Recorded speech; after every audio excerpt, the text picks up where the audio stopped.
আসসালামু আলাইকুম। আসার মিনি কিচেনে সকল বন্ধুদের স্বাগত জানিয়ে শুরু করছি। আজকে আমি নিয়ে এসেছি বাঙালির জনপ্রিয় একটা রেসিপি, আলু পোস্ত রেসিপি। এই আলু পোস্ত খেতে আমরা বাঙালিরা কেন পছন্দ করি বলুন তো? আলু পোস্ত খেতে পছন্দ করে না এমন মানুষ খুব কমই পাওয়া যায়। এই গরমের দিনে দুপুরবেলা গরম ভাতের সাথে আলু পোস্ত কিন্তু খেতে খুবই ভালো লাগে। তো আজকে আমি নিয়ে এসেছি নিরামিষ আলু পোস্তের রেসিপি। তো চলুন রেসিপিটি দেখে নেওয়া যাক। আর যারা নতুন বন্ধু আমার ভিডিওটি দেখছেন, ভালো লেগে থাকলে অবশ্যই আমার চ্যানেলটিকে সাবস্ক্রাইব করে আমার পাশে থাকবেন। নিরামিষ আলু পোস্ত বানানোর জন্য আমার এখানে যা যা লাগছে, এখানে আমি একটা বড় সাইজের আলু নিয়েছি। আর আলুগুলোকে এরকম দেখুন খোসা ছাড়িয়ে ছোট ছোট টুকরো করে আমি কেটে নিয়েছি। আর খুব ভালোভাবে ধুয়ে আলুগুলোকে আমি পরিষ্কার করে নিয়েছি। আপনারা চাইলে কিন্তু আলুর পরিমাণটা বাড়িয়ে কমে নিতে পারেন। আমি আমার প্রয়োজন মতো নিয়ে নিয়েছি। আর এখানে নিয়েছি আমি 3টে শুকনো লঙ্কা, আর নিয়েছি 3টে কাঁচা লঙ্কা, আর নিয়েছি এখানে 3 টেবিল চামচ পোস্ত চা চামচে, আর নিয়েছি আমি কালো জিরে ফোড়নে দেওয়ার জন্য। তো এগুলি আমার নিরামিষ পোস্ত রান্নার জন্য লাগছে।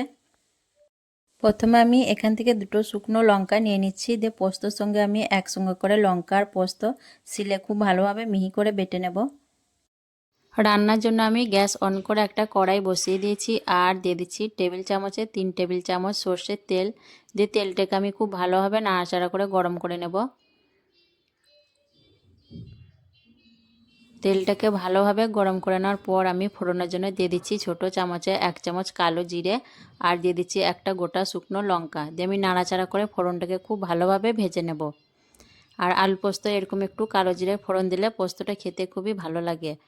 ফোড়নটাকে ভালোভাবে নাড়াচাড়া করে ভেজে নেওয়ার পর দিয়ে দিচ্ছি কেটে রাখা আলুগুলো। আলু দেওয়ার পর আমি দিয়ে দিচ্ছি ছোটো চামচে 1 চামচ নুন। দিয়ে আমি নাড়াচাড়া করে আলুগুলোকে 4-5 মিনিটের মতো ভেজে নেব। আলুগুলোকে এখন আমি কিছুক্ষণ নাড়াচাড়া করে ভেজে নিচ্ছি। তারপর আমি ঢাকনা দিয়ে 4-5 মিনিটের মতো আলুগুলোকে ভাজতে থাকবো। এতে করে আলুগুলো তাড়াতাড়ি সেদ্ধ হয়ে যাবে আর ভাজাও হয়ে যাবে।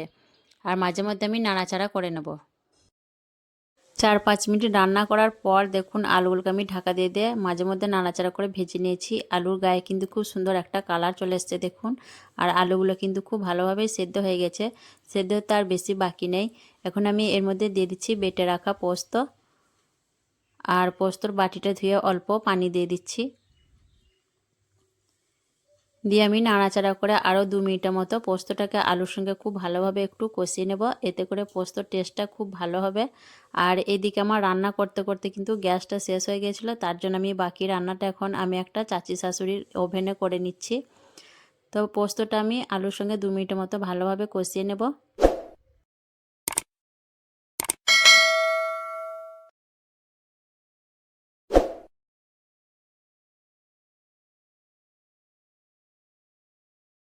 পোস্তটা দেখুন আমি আলুর সঙ্গে খুব ভালোভাবে কষিয়ে নিয়েছি 2 মিনিটের মতো। এর থেকে আর বেশি আমি কষাবো না, খুব সুন্দরভাবে কষানো হয়ে গেছে। এইভাবে করে আপনারাও একটু পোস্তটাকে কষিয়ে নেবেন, তাহলে দেখবেন খেতে খুবই ভালো লাগবে। এখন আমি এর মধ্যে দিয়ে দিচ্ছি 1 কাপ মতো পানি। খুব বেশি পানি আমি দেবো না, যেহেতু আলুগুলো সেদ্ধ হতে খুব বেশি সময় লাগবে না। ভাজার সময় আলুগুলো প্রায় সেদ্ধ হয়ে গেছিলো। আমি নাড়াচাড়া করে মিশিয়ে নিচ্ছি।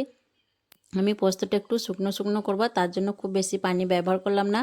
আপনারা যদি একটু গা মাখো ঝোল রাখতে চান তাহলে পানির পরিমাণটা একটু বেশি করে দিয়ে দেবেন।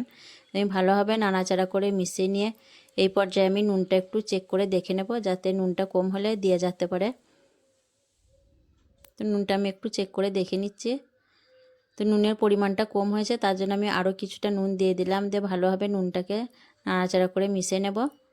নুনটা মিশিয়ে নেওয়ার পর আমি ভালোভাবে নাড়াচাড়া করে নিচ্ছি।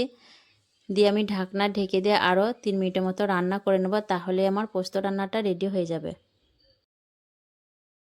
3 মিনিট পর আমি ঢাকনা খুলে নিচ্ছি। দিয়ে একটু নাড়াচাড়া করে দেখে নেব আলুগুলো সেদ্ধ হয়েছে কিনা।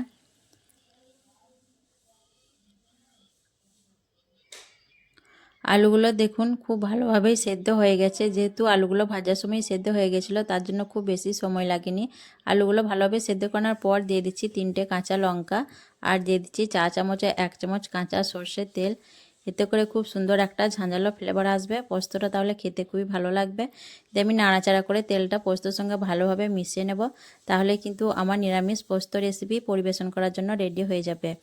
তো ভালোভাবে আলুর সঙ্গে পোস্তটাকে নাড়াচাড়া করে মিশিয়ে নেওয়ার পর আমি পোস্তটাকে দেখুন এক কাছে করে নিচ্ছি। আলু আর পোস্তগুলোকে তারপর আমি গ্যাসের চুলাটা অফ করে দিয়ে আপনাদের পরিবেশন করে দেখিয়ে দেব।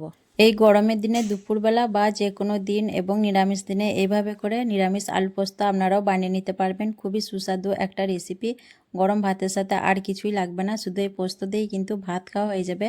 আর কেমন লেগেছে আজকের এই নিরামিষ আলু পোস্তের রেসিপি অবশ্যই কমেন্টে জানাবেন। ভালো লাগলে লাইক করবেন, শেয়ার করবেন আর আমার চ্যানেলটি সাবস্ক্রাইব করে আমার পাশে থাকবেন। আসবো আবারও অন্য কোনো রেসিপি নিয়ে। সকলে ভালো থাকবেন, সুস্থ থাকবেন। আল্লাহ হাফেজ।